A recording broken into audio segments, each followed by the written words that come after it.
welcome to this battlefield terrain tutorial. I've got another strongly themed table for you. It's desert style here in this video. So as per usual with this format, from start to finish, I'll show you how to put a table like this together. Very straightforward. This is one of the faster tables to put together for your games of Warhammer 40,000. Indeed, this one could be used for other games such as Age of Sigmar and so on. This is one of those tables where I've kept sort of the 40k theme away from it.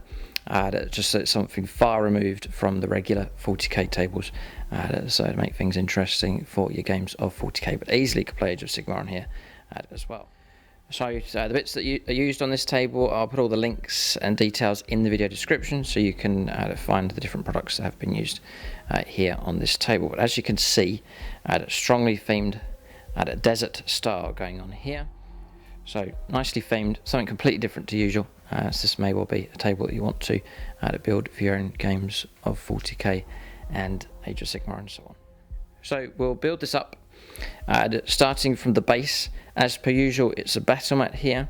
So I'm running this at 6x4 in size and then just overlapping at a spare mat over it like so, just to make it 60 inches across in total for our regular 2,000 point games of 40k. But you can get the battle mats now from GameMat.eu in all different sizes, including the current size for games of 9th edition 2,000 points. Double-sided mats also available, so you can get two designs onto the one mat, which is great value. This one here is called Sands of Time. It's since gone out of production, but a new version has arrived called Sands of Time version 2. It's basically this mat that you see here, but without the dried riverbed running through, which can be a little bit restrictive on placing terrain if you're really going to go for a strong theme. I've tried to follow the line of the river across here for this one, but the new version has that removed and just the regular desert features, so less restrictive for placing terrain. So that's the battle mat from them. The great thing about these is they just roll up, you can store them away, they roll out nice and flat, soft on the board, nice and quiet for rolling dice, figure friendly. If delicate models fall over, it's a nice softer surface. And then again, storage, very easy for these. Just roll your mat out and that gives you the foundation, style, scheme, colour scheme going on with that. Then we simply build the terrain on top of that. So as you can see, and you won't recognise these, are unique pieces of terrain here from SSWG Wargames Club.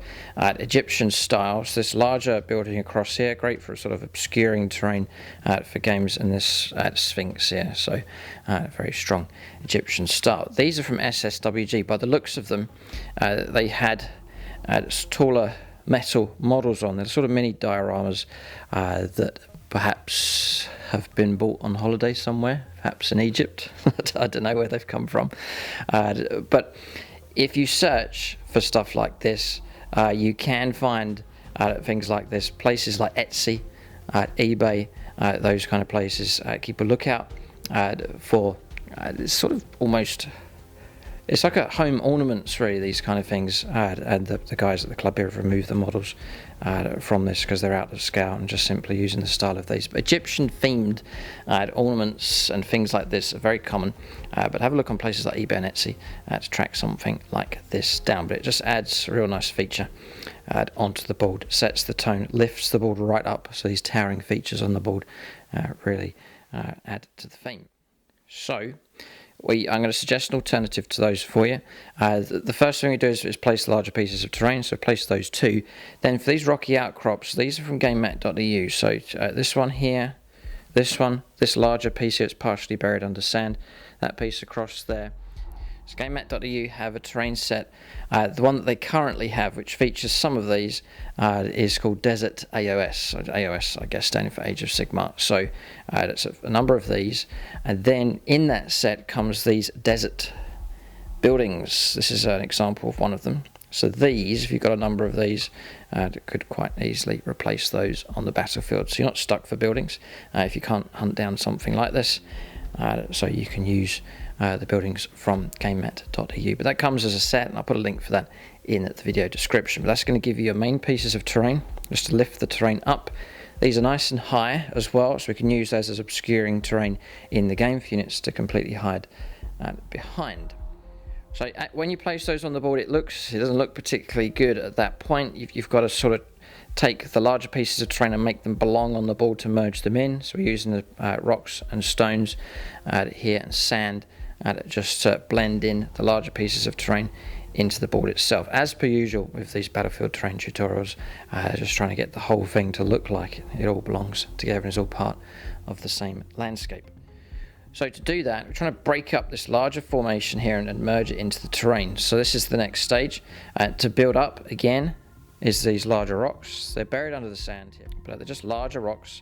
You can easily track things like this down, and they're already coloured. It's a natural colour coming through for these. I haven't had to spray or change them at all. And again, it's just something that you can track down and use. So rocks here, placed, stacked on top of each other. And then for the final merging of it all together is just your regular sand left to dry out.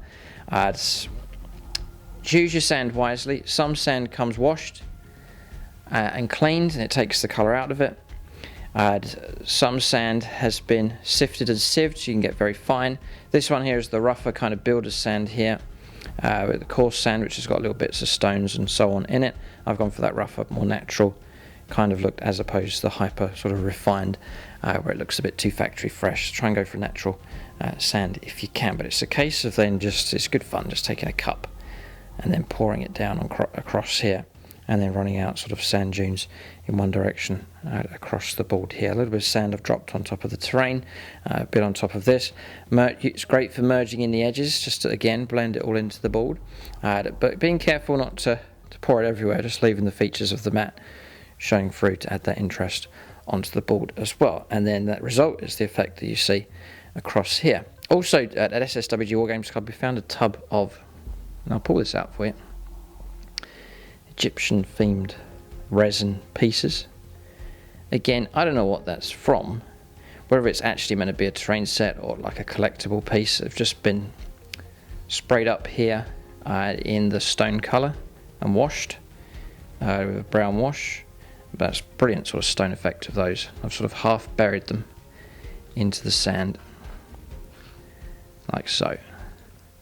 Now you've got hidden artifacts here on the board, again just helping to create that whole thing. But again, as I said earlier on, Egyptian style pieces like that you should easily be able to find. Etsy is a good place to search for those kind of items. eBay as well. Memorabilia, ornaments and so on, that's the way to track those kind of items down. So that just blends in nicely here. That really helps create the tone, the theme, the style of the table. Just a simple touch like that, it just creates these little areas of interest, sort of starts to tell a story on the board. So adding that all together, there's some other pieces here, like little sculptures, it all came as part of the set, and there's a bit of sand just to blend it in. Once the models start to go onto the table, you've got a nice backdrop for them.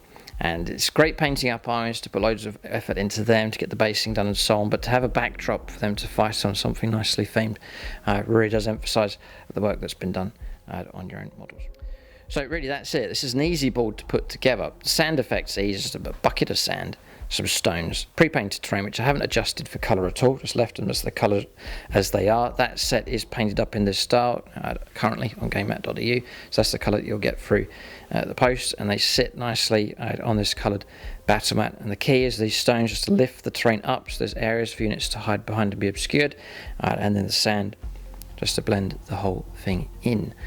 So perhaps if you're watching this video and you do your own research, you manage to find some Egyptian themed items, then do share that link in the comment section. That'll help out other viewers on the channel. But a straightforward video here for a very strongly themed table indeed. We'll end it here at this point. Links in the video description below, and as per usual, we'll close this one out with some music just to give you a view of the board here for this desert terrain. Thanks for watching, and tune in next time.